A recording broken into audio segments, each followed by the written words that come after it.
Lideramos el camino de la opinión pública y buscamos que la cultura del debate alcance consensos y soluciones a los problemas de nuestro país.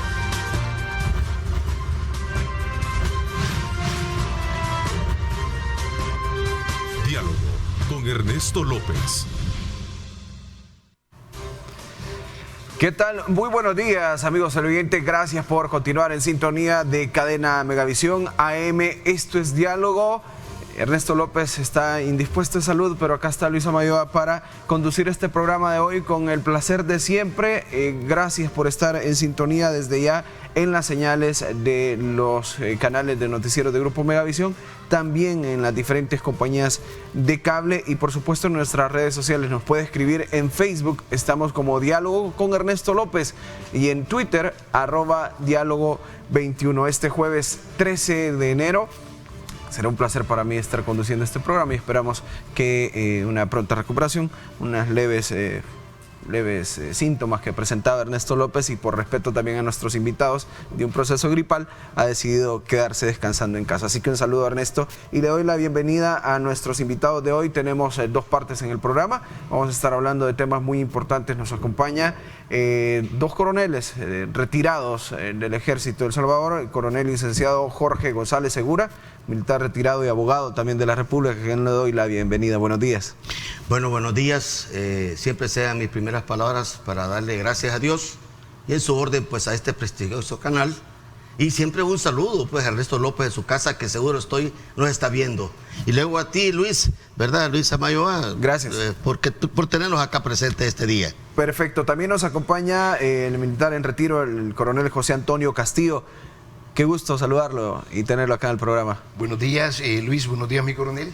Un saludo a toda la audiencia que está en esta mañana atenta de este programa y esperando también que muy pronto se recupere de salud Ernesto López. Que así sea. Bueno, son temas que sin duda, antes de entrar al aire lo decíamos, cómo cambia la realidad política de un país con las diferentes configuraciones que se dan en este caso en la Asamblea Legislativa. Vamos a hablar de varios temas, pero vamos a empezar hablando de lo ocurrido en esta sesión plenaria recién pasada, una derogatoria de la conmemoración de la firma de los acuerdos de paz, cambiar de nombre y conmemorar a las víctimas. Han declarado Día Nacional de las Víctimas del Conflicto Armado. ¿Cómo debemos analizar, cómo ver estas diferentes aristas, cómo analizar la historia, recordar la firma que terminó con un conflicto armado que dejó mucho luto y dolor en el país, pero ahora también darle este sentido, recordar a las víctimas y no a quienes firmaron estos acuerdos? ¿Cómo reciben la noticia de una derogatoria, coronel? Bueno, mira, sean mis primeras palabras para decirle pues al señor diputado Cristian Guevara, que es el que promovió, ¿verdad?, de que hay unas premisas que se mantienen también presentes y son valideras de forma internacional, y sobre todo a nuestro querido y amado país, El Salvador, ya que somos muy ricos en historia. En ese sentido, esta mañana me voy a atrever, ¿verdad?, a iniciar diciéndole al señor diputado Cristian Guevara, jefe de fracción de Nuevas Ideas. Pero igual, mi punto es de que no atente contra la historia, pero si va a atentar contra la historia, debe documentarse, pero sobre todo no pierda los tiempos y el hilo conductor. Tengo en mis manos, ¿verdad?, el documento que él presentó, ¿verdad? Pero mira que este decreto tiene ya un hierro grave para nuestra historia. Y hoy lo puedo decir en mi calidad de abogado. Y aquí viene el licenciado Cristian Guevara, a quien conozco, y tuvimos la oportunidad justamente en este set, ¿verdad?, de poder en un momento determinado debatir ciertos temas de nación. Quiero decirle a toda la población, y justamente este día, que luego voy a tocar otros temas que son de importancia, ¿verdad?, de que el hierro principal es de que aquí dice a la introducción, miren, dice él, ¿verdad?, que en nuestra calidad de diputados y diputadas de esta Asamblea Legislativa y en uso de las facultades que la Constitución de la República nos otorga a ustedes, con todo respeto, exponemos. Mire, qué error craso, señor diputado. Usted dice que el 16 de enero de 1992 se firmó entre el gobierno de la República de El Salvador y entre el gobierno y el FMLN. Sí. Eso es falso. La firma de los acuerdos de paz, después de todo un proceso que es digno de admirarlo en nuestro país y así reconocido internacionalmente, se llevó a cabo, señor diputado, el 31 de diciembre de 1991, como fecha perentoria. Y usted mismo lo está diciendo aquí para que vea su hierro, de que se llevó a cabo, óigase bien, ¿verdad?, entre las 0 horas o los primeros minutos del año 1992, ya en enero, a correr para que se permitiera, de acuerdo a nuestra legislación y en ese sentido que fuera aprobado por la Asamblea Legislativa, para que se designara el 16 de enero como el día de los acuerdos de paz. O sea que aquí, señores miembros pues, de la bancada pues, que firmaron todo esto, porque realmente atenta contra toda la historia, pero aparte de que atenta, el problema es que lo promovemos y estamos dándole al país de que tenemos, perdón esta expresión, ¿verdad?, memoria corta.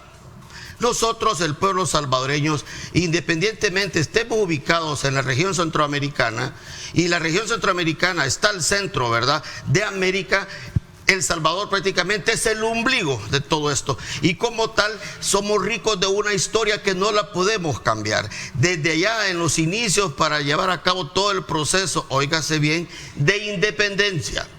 Es acá en nuestro país donde se dan todos esos visos que no los podemos cambiar. Por lo tanto, a este día, ¿verdad?, venir a creer de que solo por el cambio de nombre, porque estamos todavía tratando de atentar contra nuestra historia, pero sobre todo también porque vemos la parte política en la cual queremos, a mi criterio, terminar con, en este caso, partidos políticos.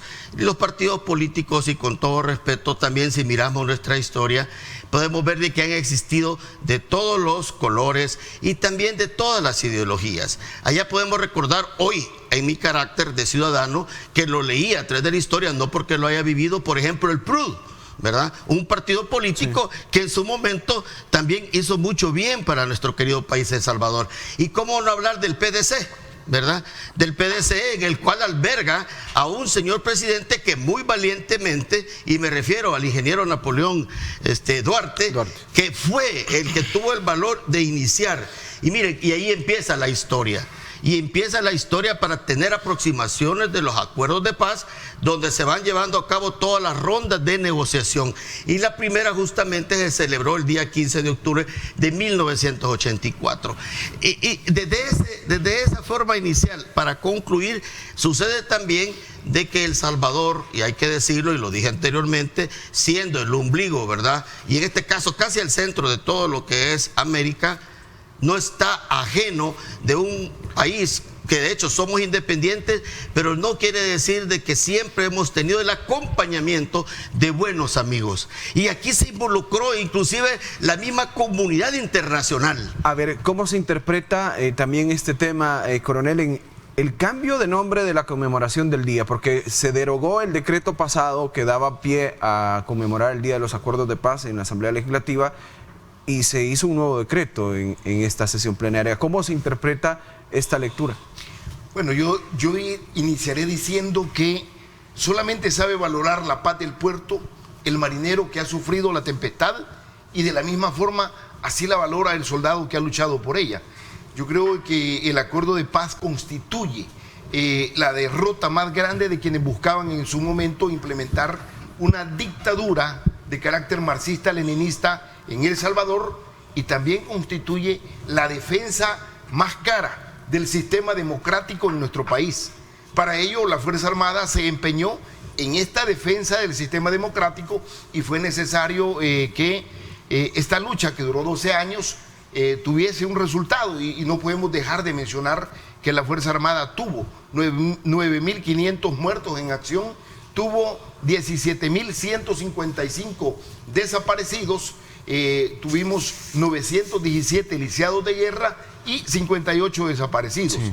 Este aporte muy grande que dio la juventud en su momento, que defendió la democracia porque se buscaba implementar una dictadura a través de la vía de las armas, esto no puede pasar desapercibido, y por más que se intente borrar o reescribir la historia, lo que sí está claro es que el proceso de paz salvadoreño constituyó uno de los procesos más ejemplares a nivel mundial, conducido por Naciones Unidas, y que también permitió que los grupos alzados en armas en ese momento, el FMLN, se convirtiera en un partido político, arribara al poder y una vez en el poder ejerciera su mandato. Sin el acuerdo de paz, y si hubiese ganado acá la insurgencia armada en armas como lo ganó en Nicaragua, por ejemplo, el presidente Nayib Bukele no sería el presidente de El Salvador. Pasaría lo que está pasando en Nicaragua, donde Daniel Ortega se reelige y se reelige y se reelige, y aún metiendo presos a todos los opositores políticos, se vuelve a reelegir.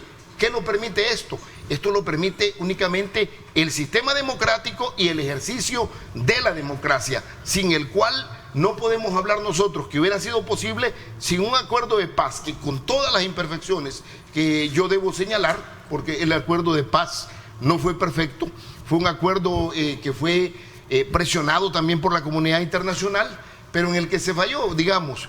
¿Qué le hizo falta a este acuerdo? ¿Qué le faltó? Yo considero que hay tres elementos bien importantes que pueden haberse considerado y que lamentablemente se fallaron. Uno, se desmanteló la seguridad pública y el servicio territorial sin que la nueva Policía Nacional Civil estuviese lista para poder, relevar en posición a cada uno de los lugares en los cuales anteriormente había la seguridad del Estado.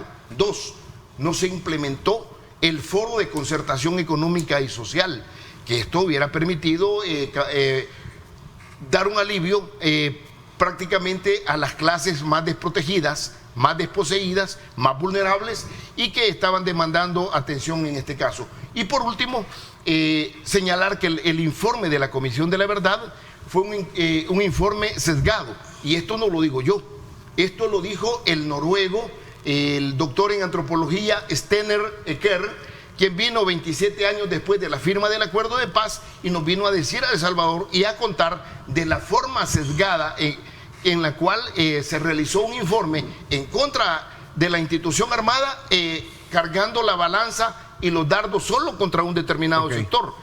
Producto de ello fue que fue necesario entonces obligar al Estado a establecer una amnistía. Sí, la ley ¿Por de qué? amnistía. Porque va a existir una comisión ad hoc para la Fuerza Armada y una comisión de la verdad para la Fuerza Armada, pero no existió una comisión ad hoc para el FMLN ni una comisión de la verdad para el FMLN. ¿Acaso no el FMLN cometió crímenes de lesa humanidad tan graves como le han sido señalados a la otra parte? Claro que sí.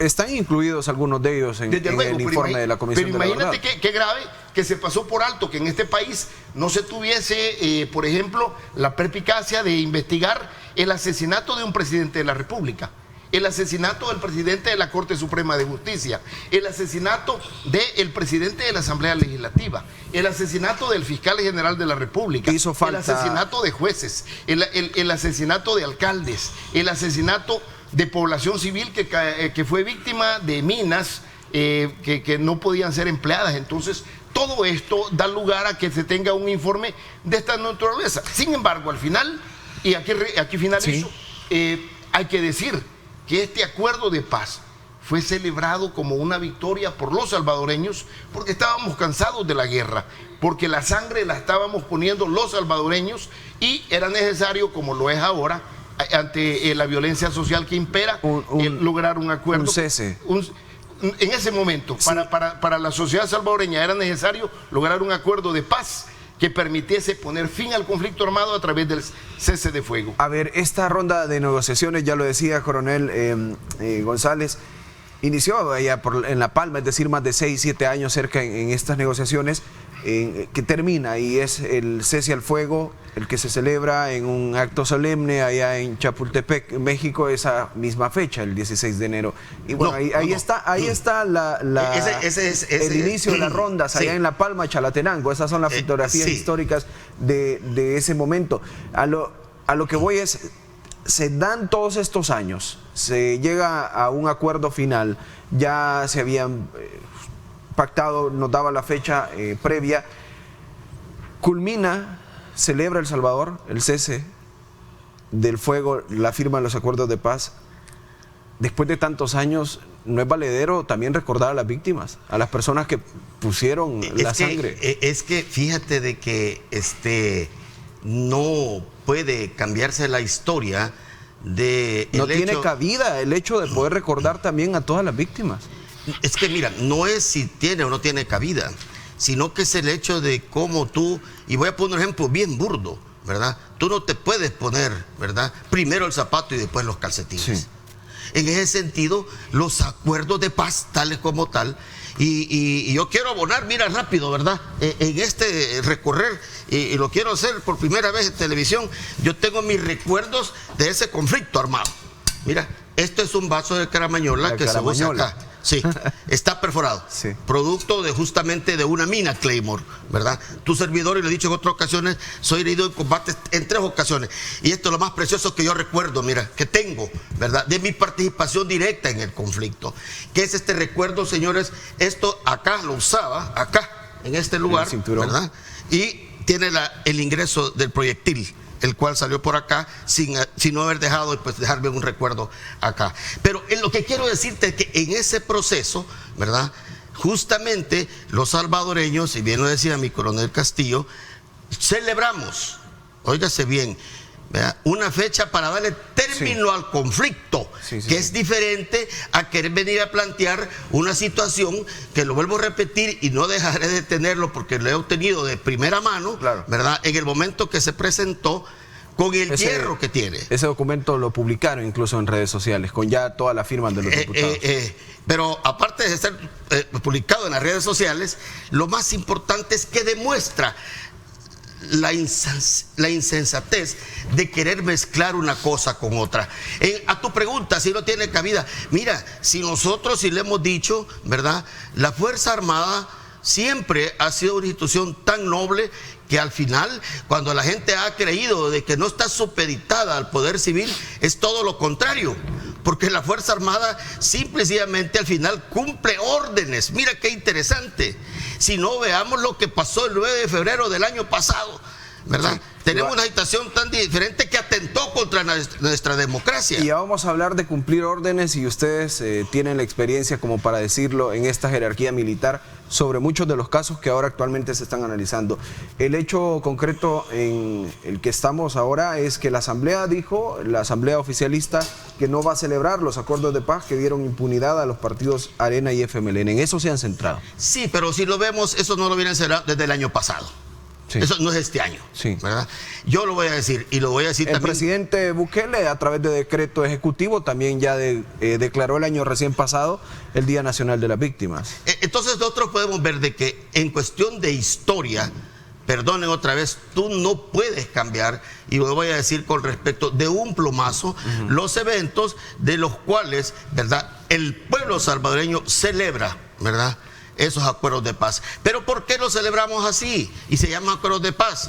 Porque igual, ya, óigase bien, en la historia y en la síntesis, ¿verdad?, ahí está el documento, sí, ahí está el original, y aquí tenemos, quiero ver si es ese mismo, si lo pueden poner, porque sí, en este tienen en el centro la firma del actual presidente, ¿verdad?, de la Asamblea Legislativa.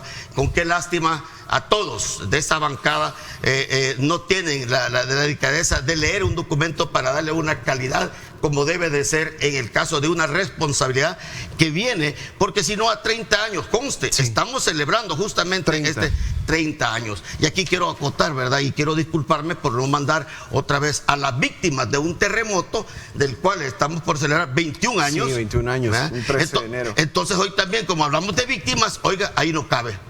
¿Por qué? Porque también es por parte, óigase bien, de un evento natural. Entonces tú no puedes venir a decir, pues vamos a celebrar, ¿verdad?, también las víctimas de los eventos naturales.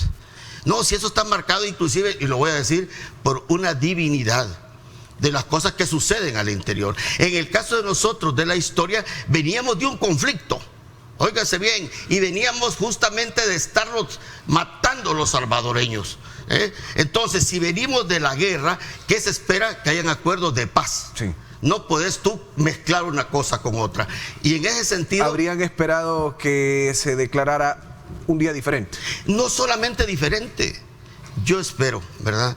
Y lo digo en el nombre de nuestro padre, y ahora como abogado y como soldado y de mi grado coronel, que jamás lo voy a perder, y dispensen que me entusiasme tanto de que haya realmente justicia. ¿Por qué justicia? Y lo voy a decir rápido, si me permites, 30 segundos para esto. Miren, queremos inculpar a una cantidad de oficiales en el caso del Mozote, cuando realmente ahí, y lo digo otra vez, pueblo salvadoreño y ante esta Cámara, jamás en el tiempo del conflicto llegaron a vivir ni siquiera 300 personas en ese lugar. Venir a suponer todavía, ni porque ya científicamente los antropólogos que estuvieron trabajando ahí, por cierto, los argentinos han dicho fehacientemente que ahí no encontraron ni 1000 cadáveres, ni mucho menos más de 1000. Sí, sino que en ese momento... Se habla de un número menor a 1800, 900... Y eso es exagerando. Y lo digo porque tu servidor estuvo allí. Tu servidor caminó a ese lugar. Tu servidor en ese año 1981 estuvo de frente en ese lugar de Huateca. Y vamos a hablar... Y así que yo te puedo hablar otra vez, ¿verdad?, de esos temas. Te puedo hablar no solamente con el conocimiento, sino que ahora con el hilo conductor del cual nuestro querido amado El Salvador escribe sus páginas de historia. Entonces, señores diputados de la bancada CIAN, aparte de que siguen cometiendo grandes hierros, después de eso siempre va a haber un señalamiento, porque la historia se escribe con sangre. Mire qué interesante. No es de otra forma, imagínate, ¿verdad? Que querás escribir de otra forma. Por lo tanto, estos acuerdos son acuerdos de paz. A ver, ahí terminamos con este tema de la derogatoria de la conmemoración y un nuevo día para las víctimas. Pero ¿qué pasa con otros casos? Casos ya los mencionaban, la ley de amnistía, todo esto tiene relación. Se reabre el caso de los jesuitas. La Sala de lo Constitucional de la Corte Suprema de Justicia le dio el aval a lo solicitado por el fiscal general y reabre el caso de los sacerdotes jesuitas. Han dicho que buscarán justicia, verdad y que se lleven a los responsables, incluso intelectuales, de esos hechos. Coronel, ¿cómo analiza este tema, que se reabre el caso que el año recién pasado la Sala de lo Penal había cerrado ya al menos la persecución penal?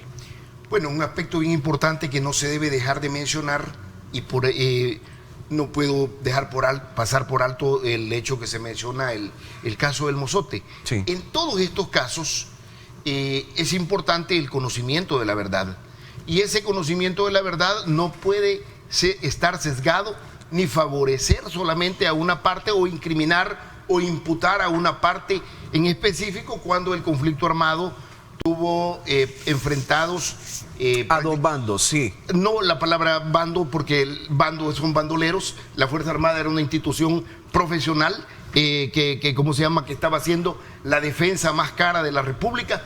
Y en ese caso, en el caso del Mozote en específico, ¿cuál es el conocimiento de la verdad? Y a veces como que no se quiere decir la verdad, pero hay cosas. Por ejemplo, el Departamento de Estado de los Estados Unidos mencionó que en el caso del Mozote hubieron 4 horas de combate. Ahí está.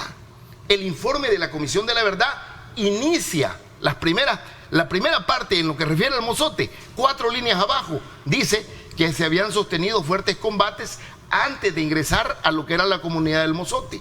Luego, David Morales, abogado defensor de las víctimas del Mozote, dijo en Telecorporación Salvadoreña que habían sido 2 horas de combate. Está grabado. Y los testigos criteriados que llevó la defensa para incriminar a los militares que están señalados en el caso Mozote, dijeron, cuando les preguntaron a ellos que si habían habido combates en la zona, dijeron que sí. ¿Y cuánto tiempo les dijeron? Dijeron que habían habido 8 horas de combate. Entonces, el conocimiento de la verdad pasa porque se investigue, no solamente se escuche una parte, sino que se escuche a todas las partes. Yo en lo particular y en el tema de las víctimas, si se va a hablar ahora de las víctimas, yo he venido trabajando en este tema. Aquí hay unas víctimas que están olvidadas y que nunca les han hecho caso. La masacre de Nueva Trinidad Chalatenango, donde más de 200 personas fueron asesinadas, donde Monseñor Gregorio Rosa Chávez fue testigo ocular presencial de haber sacado exhumado más de 30 cadáveres que habían sido asesinados por el FMLN, pero ahí está ese caso durmiendo la justicia. Y por ello, en el año 2020, presenté 100 casos de asesinatos, ejecuciones extrajudiciales, masacres ante la Asamblea Legislativa, que siguen durmiendo el sueño de los justos. Y también en Twitter lo arrobé al señor presidente de la República, Nayib Bukele, mencionándole esos 100 casos, porque aquí la guerra pareciera que solamente se trata de que fue el Mozote y que fue los jesuitas. No, si aquí murieron 70,000 salvadoreños. A ver, pero nos enfocamos específicamente en estos casos, en el caso de los sacerdotes jesuitas, que ya tiene una resolución judicial y que ya va encaminado a abrir un nuevo proceso o continuar el proceso que ya estaba abierto. Buscan verdad y justicia, lo ha dicho el mismo fiscal general, que van a llegar hasta los últimos responsables, incluso responsables intelectuales, decía de este caso. ¿Cómo analizar que en primer momento únicamente se juzgan algunas personas, luego viene la amnistía? Es decir, es un caso que ha tenido, ha sido ventilado judicialmente ya en varias ocasiones. En España ya hay una persona que fue juzgada por más de 100 años. Acá en El Salvador, la UCA dijo: queremos conocer la verdad, pero que no se vaya a manipular el caso de forma política. ¿Cómo analizan esta coyuntura actual del caso? Mira, para analizarlo, ¿verdad? Hay que tener varios elementos que no puedes dejarlos afuera, ¿verdad? El primer elemento que no podemos nosotros tener es el hecho de que justamente paralelo, mientras estaban en las pláticas de los acuerdos de paz, ¿verdad? Y teníamos nosotros, y recordar de que el 11 de noviembre de 1989, ¿verdad? El grupo subversivo, ¿verdad? Y me gusta la acotación que bien hace mi coronel Castillo cuando dice sí, no dos bandos, ¿verdad? Sino que nosotros, la institución siempre ha sido una institución formal. Pero eran dos grupos enfrentados, a eso me refería. De acuerdo, pero hacemos la corrección porque bando viene de bandolero, claro. Y la Fuerza Armada, no, y acoto porque aquí quiero hacerte yo el punto que hay que tener en cuenta. ¿Quién lleva a cabo la ofensiva final hasta el tope? ¿Verdad? Es la insurgencia, FMLN. El FMLN. Los grupos armados. Un 11 de noviembre de 1989. Fíjate de que por más que se quiera creer, y lo digo hoy porque la fiscalía, y conozco de eso hoy que me toca que litigar, sí, ¿verdad?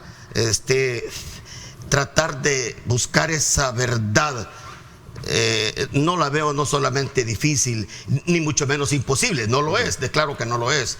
Porque para eso pues siempre vamos a tener los que creemos en la fe, o los que vamos al encuentro de la palabra, sabemos que lo imposible Dios lo hace. El punto es de que no se puede llegar a buscar esa verdad, ¿verdad? En el sentido de que hay una reunión, se trata de incriminar, en este caso, al señor presidente, y aquí lo voy a decir, hombre, miren, y lo digo con todo respeto otra vez al jefe de bancada, al señor presidente actual de la Asamblea Legislativa y al actual presidente de la Fuerza Armada, que es el comandante general de la Fuerza Armada. Mire cómo hay que tener cuidado. Sí, el 9 de febrero, ¿verdad? Sí. Del año pasado, si tú ves en todos los interrogatorios previos y luego de eso dentro de la Asamblea, no hay uno, fíjate bien, responsable de haber ordenado que la Fuerza Armada estuviera en la Asamblea. Entonces inferí inmediatamente, y al final, ¿quién es responsable? El comandante general de la Fuerza Armada. El comandante general de la Fuerza Armada en el momento del asesinato de los sacerdotes jesuitas era el mismo presidente de la República. Así es, o sea, yo no quiero hablar de nombres. Alfredo Cristiani. Vamos a venir a hablar, les decía antes, una orden militar se cumple, es de fiel cumplimiento. Siempre y cuando sea legal. Ok, vamos a venir a hablar justamente de ese tema al volver de la pausa.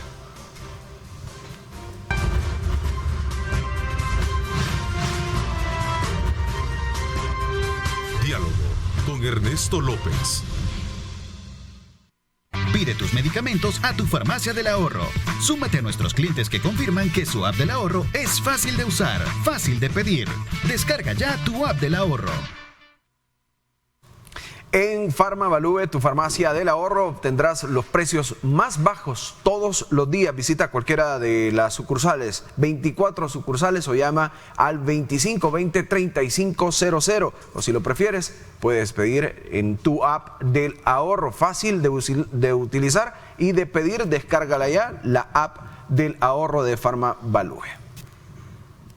Pide tus medicamentos a tu farmacia del ahorro. Súmate a nuestros clientes que confirman que su app del ahorro es fácil de usar, fácil de pedir. Descarga ya tu app del ahorro. Bueno, continuamos hablando de temas de interés nacional y lo que nos ocupa en este día, el caso de la masacre de los sacerdotes jesuitas. Se va a reabrir el caso y hablábamos antes de irnos a la pausa. Una orden en el ejército es de firme cumplimiento, se los preguntaba. Bueno, voy a iniciar nuevamente y luego le damos pues la palabra a mi coronel. Y lo digo porque teníamos ya varios meses de no saludarnos. Sí. Y consta, no sabía ni que íbamos a estar en el set. Pero para que vea cómo una institución nos une y no solamente la defendemos, sino que también la vivimos. Sí. En ese sentido, sí, las órdenes legales no tienen discusión. ¿Se podía realizar un operativo militar en esta incursión en la Universidad Centroamericana sin una orden superior? Mira, qué buena pregunta. Te lo voy a decir hoy así. Pregúntate si la Fuerza Armada debió haber ingresado o cómo es que ingresó el 9 de febrero a la Asamblea Legislativa. ¿Una orden superior? Exactamente, no podemos obviarla. ¿Me entiendes? Entonces hay una orden superior ocurrida en ese momento. Sí, eso no lo podemos negar. Si el hecho de que la tropa esté ahí es el ejemplo que yo retomo hoy. El 9 de febrero, ¿verdad? En la Asamblea Legislativa la tropa no llegó por arte de magia. Sin embargo, mira los resultados. La mayoría de los jefes actuales, y lo digo con respecto al alto mando actual, no vivió el conflicto, ni mucho menos de cerca ni de frente, para tener las consecuencias de cumplir órdenes arbitrarias en contra de nuestra democracia. ¿Me entiendes? Coronel Castillo, ¿se debieron cumplir esas órdenes? Bueno, yo creo que esto es parte de lo que la investigación se desarrolló y se determinó al final que la orden no la había dado el alto mando de la Fuerza Armada, sino que era responsabilidad del jefe del Estado Mayor Presidencial. Yo creo que en un momento determinado el jefe del Estado Mayor Presidencial no tiene ni nunca ha tenido la capacidad de mover ni de implementar todo un dispositivo como el que se implementó. Los militares, y precisamente por eso todo el marco doctrinario de la Fuerza Armada, que fue uno de las cosas que se logró en el acuerdo de paz, establecer una nueva doctrina para la Fuerza Armada en la cual la institución está ajena del ámbito político y se centra más que todo específicamente en la misión que tiene establecida en la Constitución de la República. Eso determina bien claramente que las órdenes que se cumplen son órdenes legales, y si en un momento determinado un militar considera que se le está dando una orden ilegal, lo que debe hacer es pedirla por escrito, según lo dice la ordenanza del ejército, y en caso que valore pues que es una orden que no puede cumplir porque existe un impedimento legal o va a cometerse una arbitrariedad resultado de ello, pues no se cumple. ¿Qué esperan de este caso? ¿Qué esperan de como militares retirados? ¿Qué esperan ver de la justicia salvadoreña en el actuar para procesar? En este caso inicial fueron 9 los señalados. Ahora incluso están buscando que se amplíe. A la pregunta y en concreto, ¿verdad? ¿Qué esperamos los militares? No te vamos a responder, y ahí me incluyo a mi coronel, con la diferencia de años de ser más antiguo. Los militares, nosotros no podemos decirte, yo esperamos esto. No, te voy a hablar como abogado. Te voy a decir hoy como abogado, y que estoy litigando, y que me encuentro que cada vez también la fiscalía no solo comete errores, sino que teniendo el poder coercitivo, y bien esta palabra, siempre te puede inculpar de lo que ellos quieran. ¿Cómo debería de actuar la justicia en este caso? A eso voy, miren. Nosotros los salvadoreños ya venimos, y lo dije en mi primera exposición, de una rica historia. Esa historia se escribe día a día. este día que hemos amanecido, damos gracias a Dios por el don de la vida, tiene como antecedente el día de ayer, la noche, la madrugada. O sea, hay un antes. En ese antes, ¿qué es lo que debemos de esperar? Mire, que veamos lo que va a pasar mañana, el futuro, lo que nos viene. Nuestro país todavía continúa con los grandes problemas. El primero, hay que decirlo, se ha encarecido la canasta básica. Entonces eso debemos estar abordando, porque esto te lleva a un desgaste como nación, sí. Luis, es tan sencillo como eso. Entonces, ¿qué podemos esperar? Lo que vamos a esperar simplemente es la confrontación nuevamente de los que tuvieron participación directa en el conflicto, como a veces se quiere hacer ver de que solamente fue, en este caso, uno de los integrantes que participamos como una institución permanente del Estado, que es la Fuerza Armada, ¿verdad? Nosotros como miembros de la Fuerza Armada, y lo digo hoy, ¿verdad? Porque se lo manifesté al hijo de mi coronel Inocente Montano, que está condenado en España. Nosotros como Estado, la Fuerza Armada proveniente, ser miembro, hubiéramos esperado, ahí sí, ojo lo que te voy a decir, hubiéramos esperado, y eso sí lo esperaba yo como oficial, que el Estado hubiera puesto una buena defensa para nuestro señor oficial de grado coronel Vicente Montano allá en España, pero no sucedió así.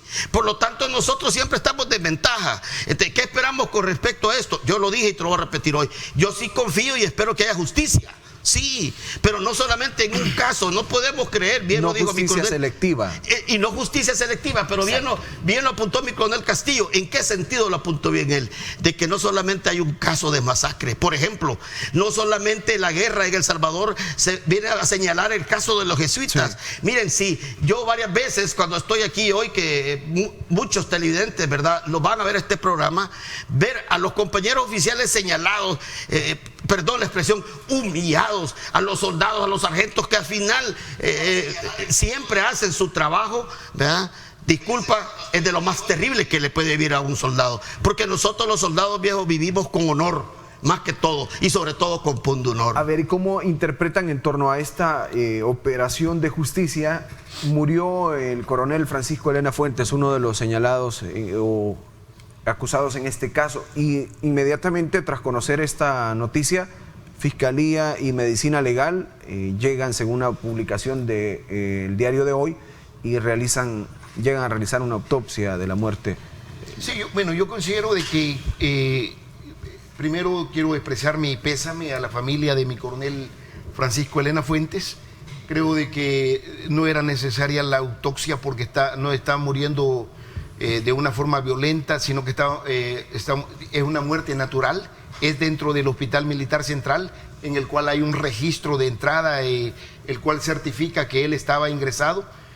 Su salud se vio quebrantada posteriormente de que se reabre nuevamente el caso Jesuitas, y yo quiero decir algo que puede resultar muy fuerte, pero yo sí creo que a través de la historia, desde que surgen los jesuitas en el mundo y que fueron una orden creada como una orden militar para proteger al Papa, los jesuitas fueron expulsados de muchos países, pero los jesuitas son intelectuales, son académicos, son conspirativos, pero no son tan cristianos. Uno de los fundamentos más importantes del cristiano, y lo establece el Padre Nuestro, es el perdón. Y el Padre Nuestro dice: perdona nuestras ofensas así como nosotros perdonamos a quienes nos ofenden. Yo creo que a estas alturas tener a un solo militar en nuestro país preso, producto de un conflicto armado que involucró mucho. Los jesuitas murieron dentro del contexto de la ofensiva del 89, ya hay un libro por ahí del comandante José Luis Merino que dice que la ofensiva del 89 se logró tras un acuerdo y una planificación con jesuitas. Hay este libro del comandante José Luis Merino que lo dice claramente así, y que luego de la muerte de los jesuitas no se volvieron nuevamente a poder planificar una acción similar. Pero en la ofensiva de 1989 hay dos víctimas que casi nunca se menciona. La ofensiva inició con un ataque a la Guardia Nacional, y en ese ataque a la Guardia Nacional fueron lanzadas catapultas que no cayeron en la Guardia Nacional, sino que fueron a caer a la casa, una casita de la mina, donde murieron 2 niños de 3 y 5 años. ¿Quién menciona a estas víctimas? A ver, pero en esta locución tampoco se puede justificar un operativo como este. De ninguna forma. Perdón. No se puede lo voy a justificar. retomar. No estamos justificando. De ninguna forma. Inclusive tú hacías preguntas que debíamos esperar. Sí.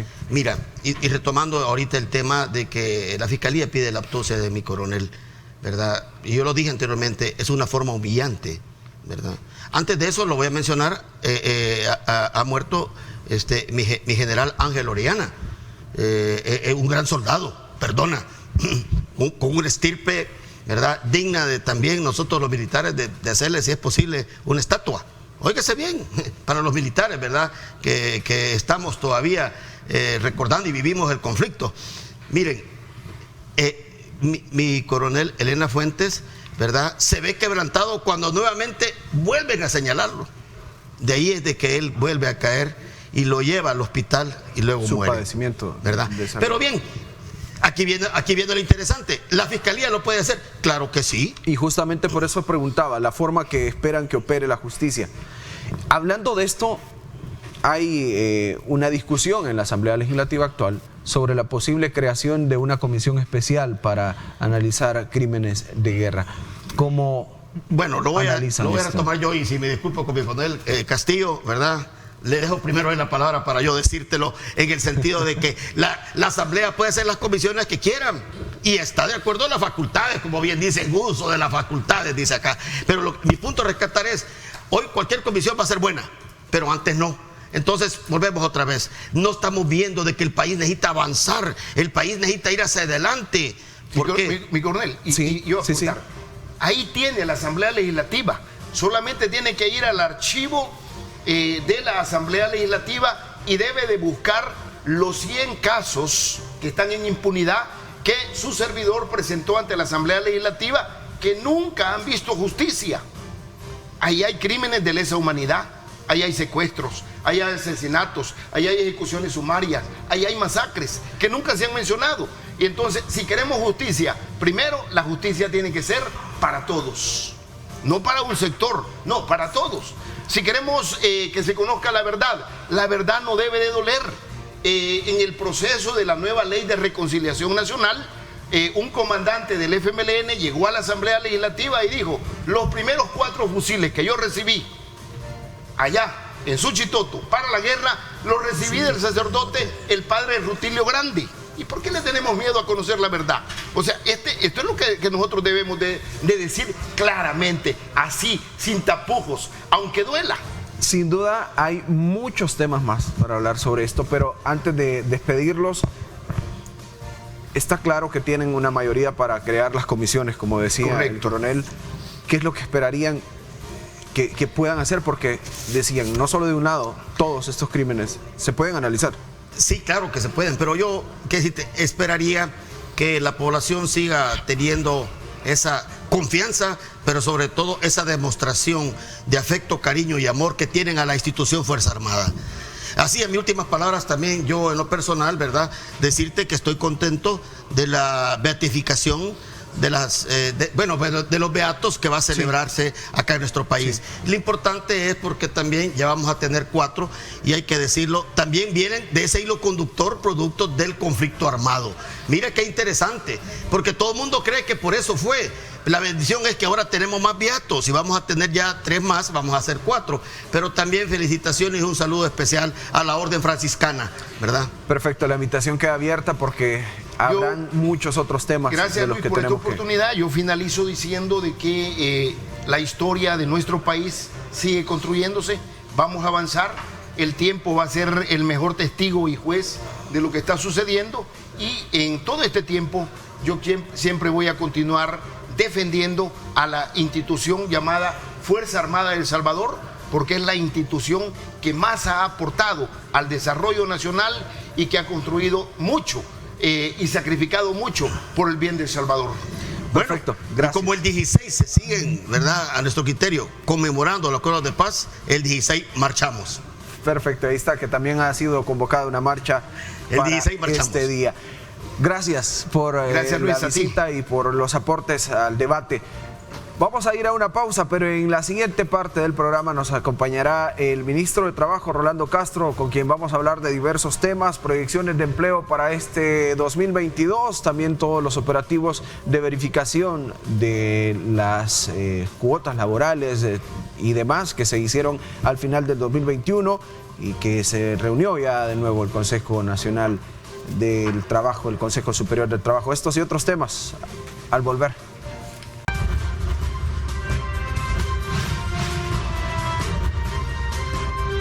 Diálogo con Ernesto López.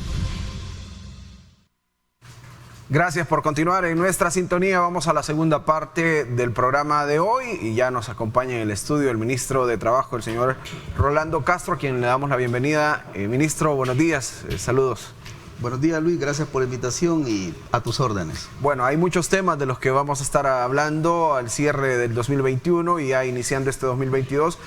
Ministro, iniciemos hablando sobre el cierre del 2021, porque se hicieron operativos de verificación sobre pagos de aguinaldos, que todas las prestaciones laborales se estuvieran cumpliendo.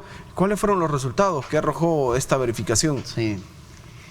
Sí, eso nos toca a los funcionarios públicos mientras se entraba a una época de descanso, de vacación. Nuestros colaboradores del Ministerio de Trabajo estuvieron prácticamente focalizados en sistemas de verificación. Estuvimos en varias vías. Una, anunciamos el CIMEL como un sistema de información de mercado laboral que nos posiciona entre los mejores países del mundo a nivel estadístico. Dos, anunciamos el tema del crecimiento sobre la creación de fuentes de empleos en El Salvador, algo inédito en la historia del país. El país siempre había logrado crecer 11, 12, 13, hasta 15,000 empleos nuevos. Logramos reponernos de la pandemia, del efecto de la pandemia, con cerca de una caída de 80,000 trabajadores. Logramos reponer esos 80,000 y aún más hemos hecho un cierre con cerca de 30,000 nuevos empleos. Según las cotizaciones del INSS estábamos revisando y es justamente lo que aparece en pantalla, 33,300. Sí, algo inédito, porque en los mejores momentos que El Salvador ha pasado en su historia, logró crecer 15,000 nuevos empleos. Y nosotros hemos llegado a esa cantidad hoy, que todavía es un comportamiento atípico en el país y en el mundo entero por el efecto de la pandemia. Y así que esas tres cosas fueron los cierres con los que nosotros hicimos el año pasado. Y al final, un lanzamiento de la campaña Defiende tu Aguinaldo, que desplegamos más de 600 colaboradores del Ministerio de Trabajo a verificación a lo largo y ancho del país, a fin de garantizar el verdadero tutelaje genuino de los derechos de los trabajadores. A ver, los rubros principales, ministro, en los que se han reportado estos incrementos de empleos.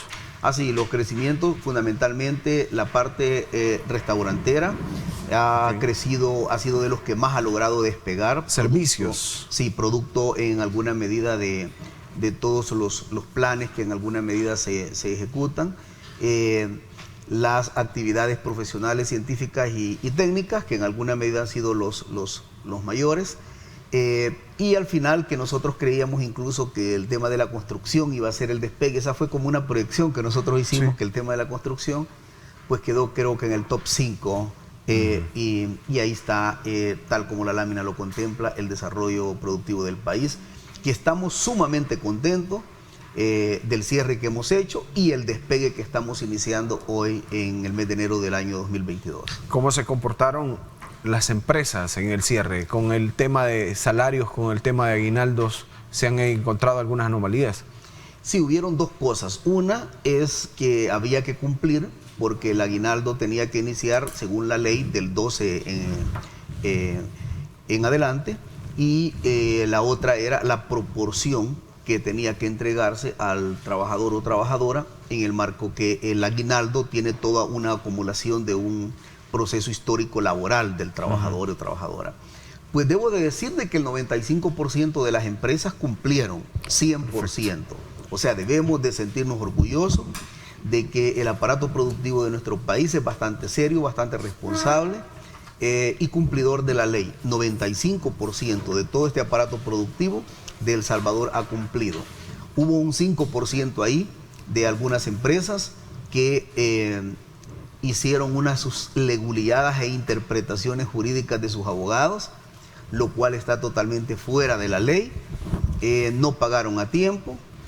Hay empresas de seguridad que en alguna medida no cumplieron, y hay otras empresas que incluso el día de ayer nosotros estuvimos haciendo una última notificación, que en este caso es al grupo hermano Dutriz, SADCB, la prensa gráfica, de que no cumplió prácticamente con la entrega de la proporcionalidad que le correspondía a los trabajadores, y hemos instruido que esa laceración de ese derecho debe de resarcirse con carácter de urgencia, o sea, de inmediato.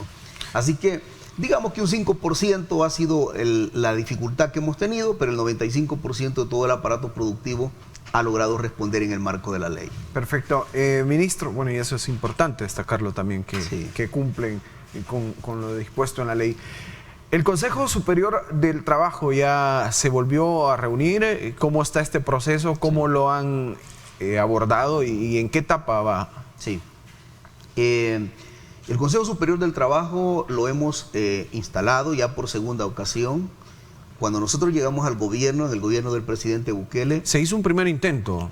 Lo que pasa es que cuando nosotros llegamos con el gobierno del presidente Bukele, no había Consejo Superior de Trabajo ni Consejo de Salario Mínimo. La administración del FMLN tuvo en acefalía prácticamente los dos consejos, el Consejo Superior del Trabajo y el Consejo del Salario Mínimo. Esto nos llevó a tener un lunar a nivel internacional y estar en la lista la lista corta de los países por no respetar el 144. Con la Organización Internacional del Trabajo. A través de la OIT, correcto. Fuimos a Ginebra, nos comprometimos que íbamos a reinstalar estos consejos, que los íbamos a abrir, y la instrucción del presidente Bukele es que debemos de privilegiar el diálogo y la negociación a través de los consejos tripartitos. Así que recientemente nosotros logramos otra vez viabilizar el consejo. Hoy finalizó su periodo de 2 años y hemos ya hecho la instalación del nuevo Consejo Superior de Trabajo. Así que estamos bastante bien, están todos los sectores representados, está el sector laboral, está el sector empleador, está el gobierno, y gracias a Dios anteayer sostuvimos la segunda reunión.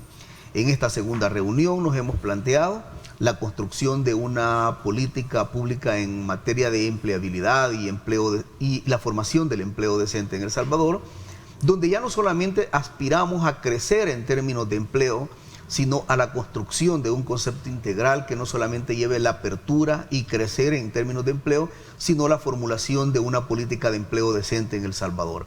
Así que estamos trabajando en ello y estamos contando con el acompañamiento, la asesoría técnica y el trabajo técnico de OIT. Así que estamos bastante bien, gracias a Dios, y ahí privilegiando el diálogo y la negociación. Eso es lo que ha instruido el presidente de la República, y eso es lo que estamos operativizando a través de estos consejos. Este consejo con representación tripartita, la principal misión es buscar políticas para mejorar las condiciones laborales en el país. ¿En qué puntos están enfocando? ¿Qué es lo que quieren destacar? ¿Qué se puede mejorar? Y eso lo vamos a conversar al volver de la pausa, ministro. ¿En qué puntos se van a enfocar en modernizar también todo el sistema laboral en el país? Vamos a la pausa.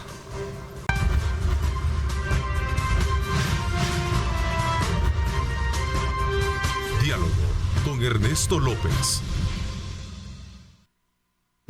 Bueno, continuamos con más. Le dejaba una pregunta antes de la pausa al ministro sobre el Consejo Superior del Trabajo, cómo modernizar nuestra legislación, las políticas de trabajo y en qué se van a enfocar para mejorar las condiciones laborales, ministro. Sí, Luis, hemos tocado diferentes temas con ellos y hemos armado una ruta de trabajo. Y lo primero es que estamos trabajando a través de un consenso, porque están todos los sectores ahí, es la construcción y fomentar más y mejores empleos. Eso es el tema más fuerte que estamos discutiendo. El sector laboral está con la visión y con la decisión de que trabajemos junto con INSAFOR para profesionalizar nuestra mano de obra, para prepararla ante los retos y desafíos de un mundo que cada día es más exigente en términos de mercado laboral, preparar nuestra mano de obra salvadoreña en todos los sentidos, porque de repente se está profesionalizando, se está capacitando y se está preparando mucho trabajador y trabajadora, pero no va acorde a las necesidades que el mercado laboral está exigiendo. La idea de nosotros es ver la apuesta estratégica en 25, 50 años, cuáles van a ser los retos y desafíos de un sector productivo nacional e internacional que cada día es más exigente, y preparar y profesionalizar a nuestra mano de obra en El Salvador, tener una mano de obra eminentemente calificada, y eso llevaría a un nivel de producción, de productividad mucho más eficaz y eficiente a nivel del mundo empresarial, pero también llevaría a mejores salarios, a mejores sueldos de cada uno de los trabajadores y trabajadoras. Esa es una de las partes que estamos trabajando. Pero lo más importante es la construcción de la política de empleo decente en El Salvador, que eso ya iniciamos, ya estamos trabajando incluso con el acompañamiento de OIT sobre estos temas, y hemos definido toda una ruta, un cronograma que lo vamos a ir trabajando gradualmente. De todo esto es instruido por parte del presidente de la República que le apostemos a estos grandes proyectos de orden estratégico, que preparemos, que capacitemos, que entrenemos de forma directa a nuestra clase trabajadora para tener una clase trabajadora muy pujante en términos de capacidad, ya sea nacional e internacionalmente. Ministro, acá en redes sociales, en Facebook específicamente, están consultando sobre los despidos en las alcaldías y cómo se está verificando los casos, y a través del Ministerio de Trabajo se sigue este tema. Sí, en efecto, recientemente la Asamblea Legislativa acaba de otorgar todo un estatus de poder institucional al Ministerio de Trabajo sobre las alcaldías. Y esto lo hizo la Asamblea Legislativa para que en alguna medida el Ministerio de Trabajo garantice la tutela de los derechos de los trabajadores. En efecto, nos han llegado denuncias de diferentes alcaldías, están nuestros equipos ya verificando qué tipo de relación contractual tenían, si fueron cancelaciones de contratos, fueron despidos, y si el despido fue justificado o injustificado. Eso lo estamos viendo, y queremos ser claros que no importa el orden ideológico o el segmento partidario que la alcaldía o la municipalidad tenga, represente, si violenta los derechos de los trabajadores, el Ministerio de Trabajo tutelará los derechos de los trabajadores y ordenará las recomendaciones, las directrices o las instrucciones que corresponda en el marco de la ley. Así que en esto queremos ser bien claros. Ya nuestros equipos están haciendo verificaciones, están haciendo análisis nuestros departamentos jurídicos sobre la separación que ha habido en algunas alcaldías, y en base a eso vamos a tomar las decisiones y las recomendaciones correspondientes. Perfecto, entonces se pueden abocar también al Ministerio de Trabajo, claro, en torno a las personas que se sientan violentadas en sus derechos. Hay otros reclamos, ministro, hacia la función de algunos sindicatos, por ejemplo, que están reclamando la representación o las acreditaciones. ¿Cómo van estos procesos? Porque hay sectores sindicales que han solicitado. Sí, recientemente incluso hay un problema ahí en el sector salud, sobre que dos directivas están peleando la tutela de un sindicato. Supuesta usurpación, dicen, de las directivas o de la dirigencia de estos sindicatos. Esto es un problema que al final nos acarrea a nosotros como gobierno, y lo cual no tenemos absolutamente nada que ver, porque de repente hay una junta directiva que presenta documentos al Ministerio de Trabajo y dice de que esa directiva fue la que fue legalmente inscrita, y presentan precisamente todas las asistencias que han llegado a la asamblea. Otro grupo. Y luego de repente, 3 días después, llega otro grupo y presenta y dice que no, que los propietarios son ellos y que han hecho en efecto una asamblea, y ambos presentan documentación de respaldo. ¿Cómo se dirimen estos conflictos? Ese es un tema que el departamento jurídico lo está analizando, pero fundamentalmente esto no es problema del Ministerio de Trabajo, este es problema de los trabajadores. Lo correcto debería de ser que definan ellos su situación, porque este es un problema de organización sindical, no tiene absolutamente nada que ver las instituciones del Estado. Así que nos dejan en una situación sumamente compleja, porque de repente llega directiva A y dice que ellos han sido los legalmente electos por parte de la Asamblea, y luego llega otro 3 días después. Es una situación que nos genera una situación bien complicada. Sin embargo, la estamos analizando jurídicamente y vamos a emitir la la resolución correspondiente. ¿No existe bloqueo como tal a ciertos grupos sindicales como ellos lo señalan? No. Lo que pasa es que sí hay un par de personeros, incluso un personero del órgano judicial que se hace pasar por dirigente sindical, que anda moviendo las teclas allá afuera y queriendo utilizar a sindicatos para montar una campaña contra el Ministerio de Trabajo sobre esa vía. Ya está totalmente focalizado, pero nada, absolutamente nada que ver. Nosotros lo que instamos es a la clase trabajadora a que busque unificar un solo criterio y presenten una junta directiva. Perfecto. Vamos a hablar sobre los empleos, porque el Ministerio de Trabajo también se ha enfocado en buscar algunas oportunidades fuera de nuestro país, en nuestro país, Sí. Incluso cómo va este proceso, ministro. Ya se han enviado una buena cantidad de trabajadores salvadoreños con visas de trabajo, no solo a los Estados Unidos, sino a otros países. Si nos hace un resumen, ¿cuántos salvadoreños han obtenido este beneficio? Porque cuando se anunció fueron filas y filas de personas en los ministerios. Sí, al final logramos contabilizar arriba de 40,000 personas que se inscribieron para tener acceso a este tipo de visas temporales. Ellos están, digamos, en una base de datos, en un banco de datos que tiene el ministerio. Sí, lo que pasa es que igual, ¿verdad? Llegaron, por ejemplo, señores o señoras de 85 años, personas que en alguna medida a veces no califican, digamos, con el requerimiento que las empresas internacionales están haciendo. Sin embargo, ahí estamos procesando la información. No, en Estados Unidos hay ya cerca de 5 o 6 contingentes que han viajado a los Estados Unidos. Y a nivel de Canadá estamos muy contentos porque ya enviamos el segundo contingente, un contingente muy grande que viajó recientemente, otro que estamos preparando para salir, y estamos sumamente contentos porque en Canadá la estadía temporal es de 2 años. Son buenos salarios, buenas prestaciones, y además de eso su sistema temporal lleva prácticamente 2 años. La persona en 2 años prácticamente resuelve su situación bastante fuerte.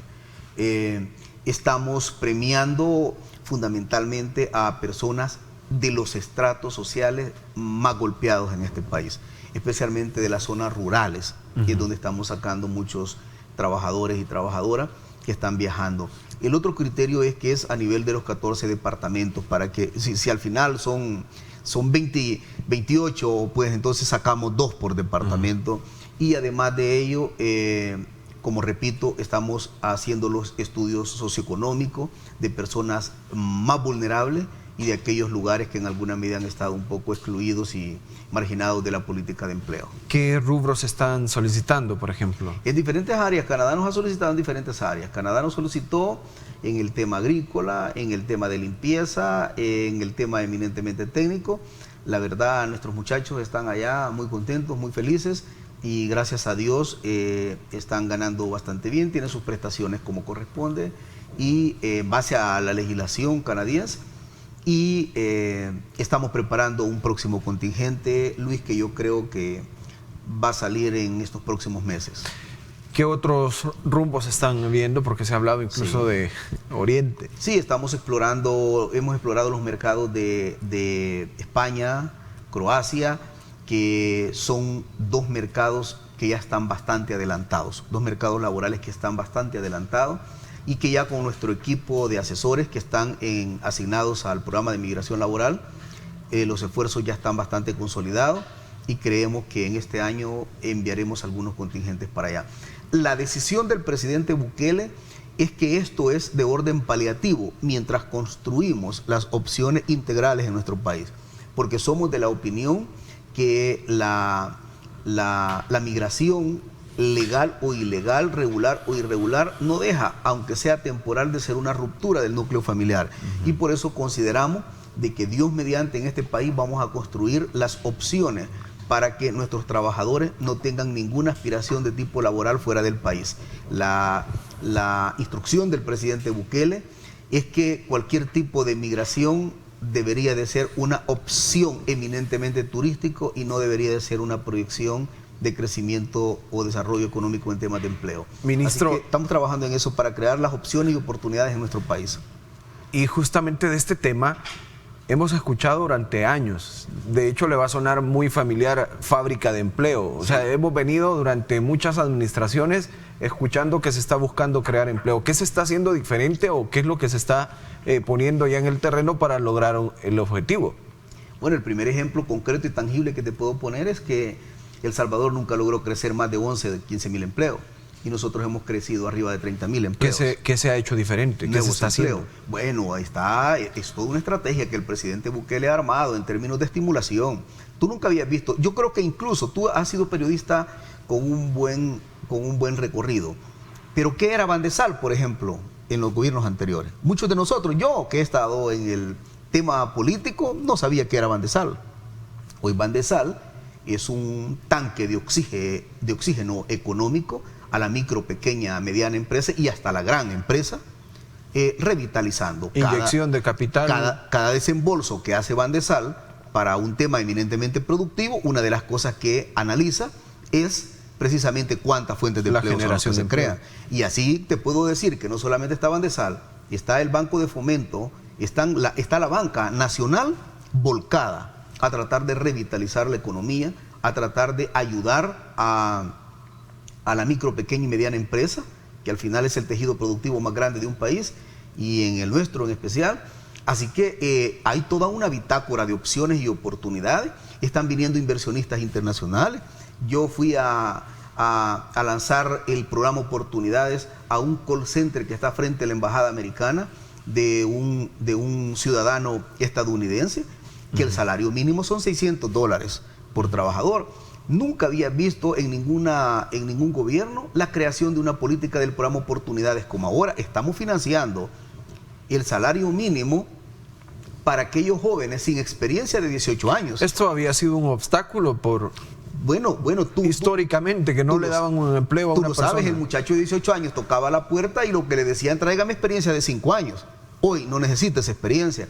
Hoy el gobierno del presidente Bukele le financia 3 meses de experiencia en la empresa, pagado 100% por el Estado, y ese muchacho ya queda trabajando con experiencia ahí. Estamos hablando de 18 años. Estamos hablando del otro segmento que estaba estigmatizado de 40 años arriba. Sí. Ambos están en el programa Oportunidades ahorita y estamos inyectando mucho sobre ello. ¿Quién busca este programa, ministro? ¿El empleado o la empresa que necesita contratación? El Ministerio de Trabajo está haciendo la intermediación laboral.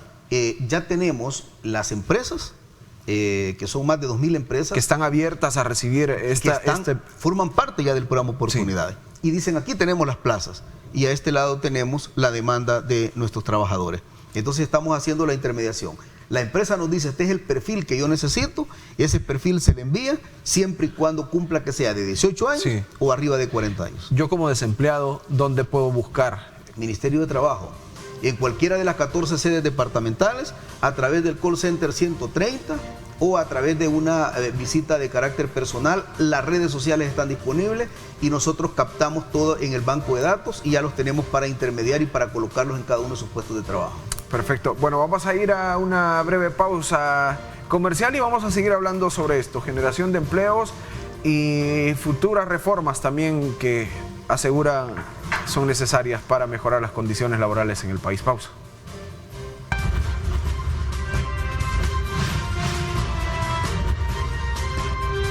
Diálogo con Ernesto López. Continuamos, gracias por estar ahí y también por participar en nuestras redes sociales, @diálogo21 en Twitter y Diálogo con Ernesto López en Facebook. Ministro, no solo hay sanciones también para las empresas, recién crearon un premio, se hizo una premiación para las empresas destacadas y las que hacen también una labor en favor del empleado. La nueva filosofía del Ministerio de Trabajo es premiar, es reconocer el trabajo de las buenas prácticas empresariales en El Salvador. Porque sí las hay. Bueno, acabo de decir que el tema del aguinaldo lo cumplió el 95% de las empresas. Eso significa que la mayor parte de empresarios de este país son personas cumplidoras. Bueno, hay empresas en este país que sus estándares de prestaciones sociales de los trabajadores están por encima de cualquier estándar internacional incluso. O sea, eso nos hace sentir orgullosos de que tenemos buenos empleadores, buenas empresas con buenas prácticas. Y por eso es que creamos el año pasado como punto de partida, primera vez en la historia, el premio al trabajo decente en El Salvador. Premiamos a las empresas logramos dar un reconocimiento, nos acompañó el vicepresidente de la República, nos acompañó una buena parte del gabinete de gobierno y fue un premio dirigido a todas aquellas buenas prácticas empresariales y especialmente a aquellas buenas empresas que hoy por hoy están tutelando el derecho de los trabajadores, están saliendo adelante, empresas exitosas producto de ello. Perfecto, bueno, y ahí en esa filosofía, el tema de poder reinsertar más empleados, volvemos al punto, oportunidades, ¿ya brindó el apoyo a cuántas personas, ministro? ¿Se tiene un registro? Sí, nosotros en total vamos a colocar en el mercado laboral con el programa Oportunidades cerca de 7,000 trabajadores, jóvenes de 18 años, sin experiencia, y personas adultas arriba de 40 años. Ya llevamos una buena cantidad y estamos colocando en el mes de enero, y te puedo decir que en estos 2 meses que faltan cumplimos la meta de los 7,000 nuevos empleos.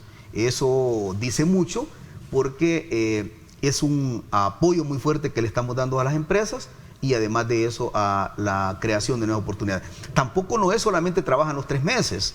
Ajá. Y no le permitimos a una empresa que haga eso. La empresa se compromete que nosotros pagamos los primeros 3 meses y luego de ahí queda de carácter permanente para el ejercicio fiscal del año. Perfecto. Y en torno a esto, ministro, también las funciones, muchas veces está este estigma que el Ministerio de Trabajo ni te acerques porque no te van a resolver. Sí. O sea, eso se escucha en las diferentes fuentes de empleo. ¿Cuáles son los servicios principales como empleado que me vi vulnerado en mis derechos? ¿Cómo me acerco? ¿Qué tengo que llevar? No sé, ¿cuáles son las funciones que nos puede servir el Ministerio? Un 5% eran los niveles porcentuales que tenía de denuncia el Ministerio de Trabajo antes que nosotros llegáramos. Ahorita está llegando cerca del 65% la denuncia que está llegando al Ministerio de Trabajo. Cuando tú creces un 60% de denuncias es porque la gente está empezando a creer en la institucionalidad. Nosotros ayer anoche incluso teníamos una reunión con todo nuestro equipo de dirección y lo que planteamos es que este ministerio es un nuevo ministerio con un enfoque distinto. Un ministerio de que no se va a tolerar la impunidad laboral en El Salvador y lo estamos haciendo. Estamos sentando algunos precedentes. Últimamente nos ha tocado incluso forcejear porque aquí hay poderes fácticos que antes solo resolvían con una llamada telefónica al despacho. Antes el trabajador llegaba y ese trabajador que ponía la denuncia llegaba a poner la denuncia. Cuando regresaba a su empresa ya era despedido porque de allá del Ministerio de Trabajo le informaban al patrón o al empleador de que ese trabajador lo había ido a denunciar. Y no solo eso, le escaneaban incluso la denuncia que había puesto. A tal grado que cuando tú llegabas al Ministerio de Trabajo a interponer una denuncia y regresabas a la empresa ya te destituía porque ya sabía todo. Era un compadrazgo que había más de respaldo total a los empleadores y un desamparo total en el tutelaje a los trabajadores. Hoy eso cambió, estamos cambiando. Todavía tenemos algunos trabajadores que probablemente, algunos colaboradores que todavía tengan esas prácticas, pero los vamos separando, porque no podemos tener trabajadores que estén entregando los derechos de los trabajadores. Y prueba de ello es lo último que ha pasado. Nos hemos enfrentado, un señor de una casa encuestadora, sí, don Carlos Araujo, tomó la decisión incluso de no pagarle a los trabajadores. Y yo entiendo que esta gente actúe de esa manera, porque esa es la forma histórica que han utilizado. O sea, como el Ministerio de Trabajo nunca servía para garantizar los derechos de los trabajadores, acá cualquier empleador podía hacer lo que quería, vulnerar los derechos de los trabajadores, y ahí quedaba todo y asunto arreglado. Nosotros hemos hecho de que incluso esta persona logre cancelar. El día de ayer cerramos ya el nivel de negociación y conciliación que se tenía, porque la otra etapa era que si no resolvía ahí, lo enviábamos inmediatamente a los tribunales competentes. ¿Ya se logró resolver este caso? El día de ayer se logró resolver gracias a nuestro equipo que estuvo trabajando muy fuerte y se pagó. El señor Carlos Araujo inicia su plan de pago a partir de este día. Este día empieza ya a entregar el dinero a los trabajadores, este mismo día. Así que nos sentimos muy bien. Conflictos como estos, ministro, hemos visto en las últimas semanas, incluso hasta con un medio de comunicación, sí. Pero ¿qué es lo que se está haciendo en torno a esto? El cambio de filosofía, lo decía, deberá acomodarse a todo este plan. Todo nuestro sector empleador y todo nuestro sector laboral debe de adaptarse, que ahora se va a aplicar el peso de la ley, no importa quién sea. No es un dardo lanzado directo como se ha acusado. Sí, no. Es más, yo acá públicamente quiero decir lo siguiente. En el caso de la prensa gráfica, a mí lo que me interesa es que le pague el complemento al aguinaldo a sus trabajadores. Cumpliendo eso, entregándonos toda la información que nos debe de entregar, porque pasaron varias cosas. Número uno, no pagó en base a la ley el aguinaldo a sus trabajadores. Les quedó debiendo una parte y ellos tenían una justificación legal, lo cual no era correcta. Podríamos decir incluso que pudo haber sido un error involuntario. Quisiera pensarlo desde mi ángulo, que pudo haber sido un error involuntario. ¿Qué es lo que se está haciendo? Que con carácter de urgencia se le está diciendo que sin ningún tipo de dilación, de inmediato empiece a cancelar el complemento al aguinaldo a sus trabajadores. Número dos, no entregó toda la información que se requirió. Y número tres, no había enviado al departamento del Ministerio de Trabajo los contratos de todos los trabajadores. A raíz de que hubo un poco de no entrega de documentación y a raíz de que hubo una especie de boicot a la inspección, es que al final se ha mandado una certificación a la Fiscalía General de la República. Pero mi interés no es polemizar con la prensa gráfica ni con ningún medio de comunicación.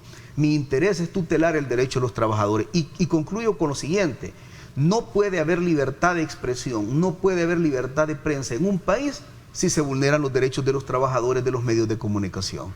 O sea, nosotros vamos a garantizar que exista todos los desplegados que quieran hacer los periódicos, qué es lo que quieran decir del gobierno, que lo digan, pero lo que nosotros no vamos a permitir es que violenten el derecho de los trabajadores utilizando como escudo la libertad de prensa o información. No es una reacción a publicaciones como... No, es más, acá públicamente lo digo.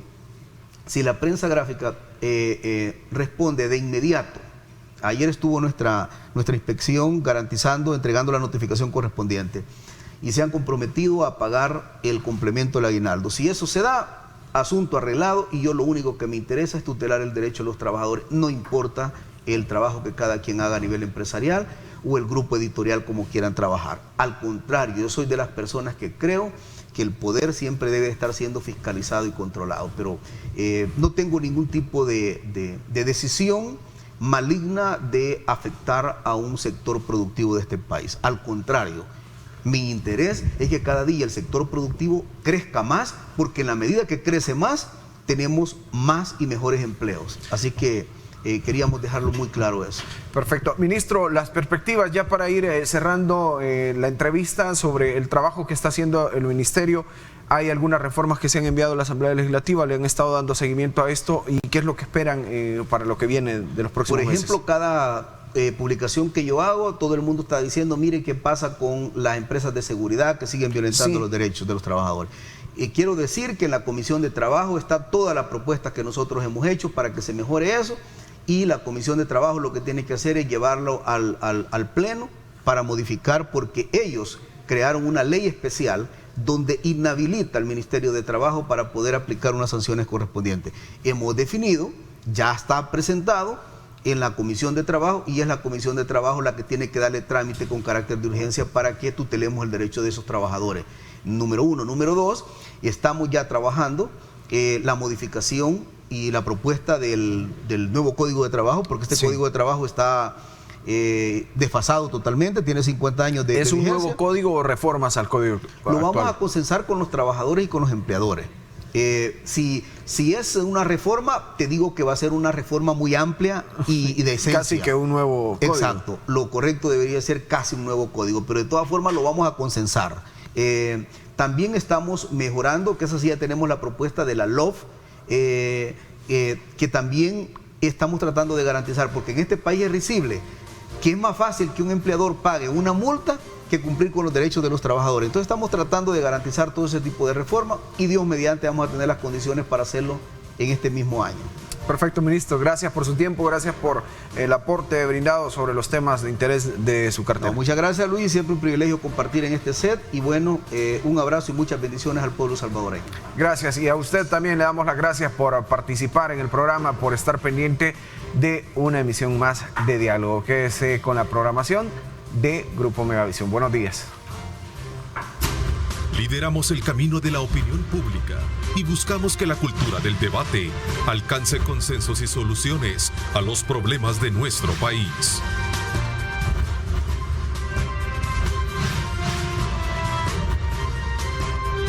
Diálogo con Ernesto López.